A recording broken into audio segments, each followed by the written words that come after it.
It's a very quick focus lesson on Chapter 6, Section 6. There are 3 things I want to discuss with you, and after that you can kind of go on to your Math XL and attempt to apply it a little bit.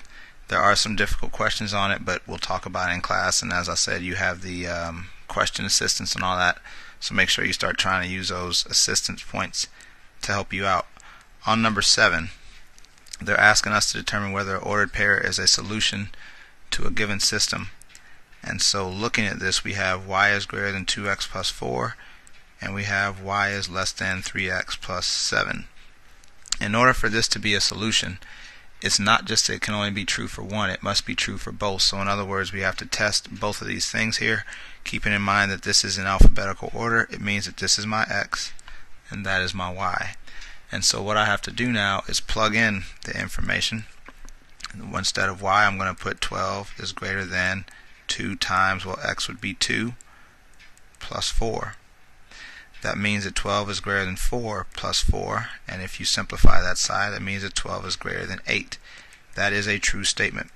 And the area where they expect for you to mess up is that since the first one works, that you automatically say yes, it's a solution, but you have to check both, otherwise you don't know for sure whether it is a true solution. And so you take and work it into the other one, which turns it into y, which is 12 is less than 3 times x, which is 2 plus 7. After that you get 12 is less than 6 plus 7, and then you get 12 is less than 13, which based off of that, 12 is not less than 13. Actually, it is less than 13, which is also true.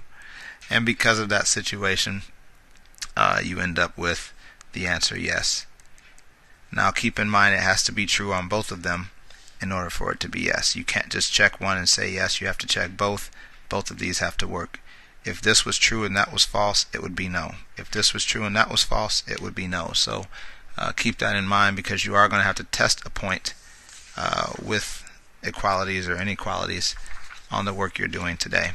I have 2 questions here that we're going to graph, and when we do this, it's going to kind of bring back hopefully some memories of what you did last year. Also, it should bring back some skill or help you practice again the skill of graphing.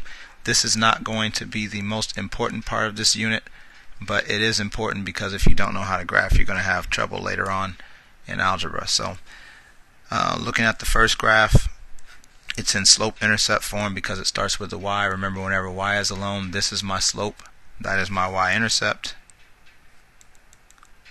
And because 4 is my y-intercept, it's telling me to go up 4 and put a dot. Because 2 is my slope, it's telling me to go up 2 over 1, put a second dot. I then have to look here and recognize that because it's this symbol, that these 2 symbols are dashed. So the line I would draw, even though it isn't without a straight edge, is going to be a dashed line going this way. I will then go ahead and test 0, 0 for that graph and see what happens. So when I come off to the side, I get 0 less than 2 times 0 plus 4. I get 0 less than, remember that's going to go away, 0 less than 4, which is true. That means that I want to go towards. So what I'm going to do is just draw some cheap lines here showing me that I'm going this way, that on this graph. But I'm not done. In order to do this right, I have to also graph the second one on the same axis. Now the hard thing about this, because we love the slope-intercept form, is that we have to notice that this is not in slope-intercept form, and so we have to think. Whenever we do this graph, this is the one where you take the negative 3x minus 2y, that should be y, is greater than 6, and you ignore one variable, or you put in x equals 0 to find your y-intercept. And if x equals 0, that's where you get negative 3 times 0 minus 2y greater than or equal to 6. Treating this like an equal sign, remember the 0 goes away, you get negative 2y equals 6. Again, treating it like an equal sign because we just want the y. You end up, remember I told you the best thing to do here is just to switch signs, and when you end up with the answer of negative 3, it means that your y goes here, which would be 3 down. Do the same thing for y. Put in 0 for y to find your x-intercept. You end up with negative 3x minus 2 times 0 greater than or equal to 6. That turns into, it just goes away, negative 3x is greater, or we'll treat it like equals because we're just trying to find the intercept, equals 6. It's smart to switch your signs around. So 3x equals negative 6, and then when you divide you get x equals -2, which is 2 backwards. Looking at the symbol, because it does have a line under it, that means it is a solid line, so you will draw a line that goes something like this, and again we will test 0, 0 because it's clean. When we go to test 0, 0 on this one, we get -3 times 0 minus 2 times 0 greater than or equal to 6. Of course that turns into 0 minus 0 greater than or equal to 6. That means that 0 is greater than or equal to 6, which we know to be false. Because this is the line we're talking about and that's false, remember whenever it's false we jump to the other side, which means that we would go this way. And if you're looking at your graph, the area where both of them are shaded is where you have lines going that way and that way, which would represent here. The hard part about this is that it's hard sometimes to find that shade. Sometimes what I suggest that people do when you graph this is that instead of shading you do a little zigzag mark, and then you do a zigzag mark this way, and what I tell them to do is to find the alligator.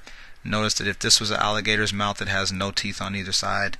Notice if this was an alligator's mouth, it wouldn't have any teeth on the bottom, neither would that one, but this has alligator teeth on both, which is why you would choose that area. But whatever method you use, just make sure you pick something that is effective for you in order to do that.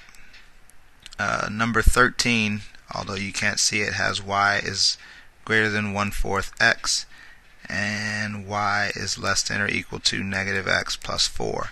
A couple things about this graph that I like is that they are both the tricky graphs that no one likes.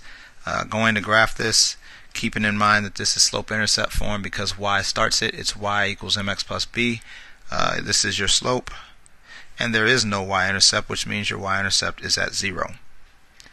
Now, based off the fact my slope is 1/4, it means I want to go up 1 over 4, put a second dot, and because this is just a regular symbol without a line under it, I want a dashed line going through this. Because 0, 0 is not part of that situation, I have to kind of pick a random point. I'm going to pick the point 1, 1 and test it out, because it seems to be easy to identify 1, 1 as an option, and so that means y is 1, x is 1. So let's see what happens if I put 1 is here, greater than 1/4 times 1. Is 1 greater than 1/4? Yes, it is. That's true. So that means we will stay on this side. I'm going to use the alligator teeth thing to where I'm just going to shade it towards that 1, 1 area, kind of like a alligator's teeth, and see if I can find it that way. The second one, again, this is slope-intercept form because y is by itself. That's my slope. This is my y-intercept. Notice my y-intercept is 4, 1, 2, 3, 4. My slope is -x, but it's not -x. Remember, there's an invisible 1, which means we want to go down 1 over 1 to put your dot. This has a line underneath the symbol, so it would be a solid line going this way. And again, even though it was going through on this one, this is not going through 0, 0, so we can test it. So testing 0, 0, we get 0 less than or equal to -0 plus 4. Of course, that goes away. Is 0 less than or equal to 4? Yes, it is. That's true.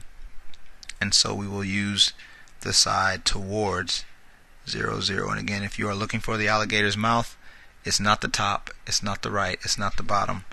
It's actually over here on the left where there are teeth on both sides. So again, practice that stuff on Math XL. Give it your best shot. After a few minutes I'll probably get up on the board and do some more questions, but just try your best on it, because it is good to kind of see what you can and cannot do. Again, use those question assistance parts. I think that the one with the one that helps you solve it is pretty effective from what I've been finding out when I mess around with it.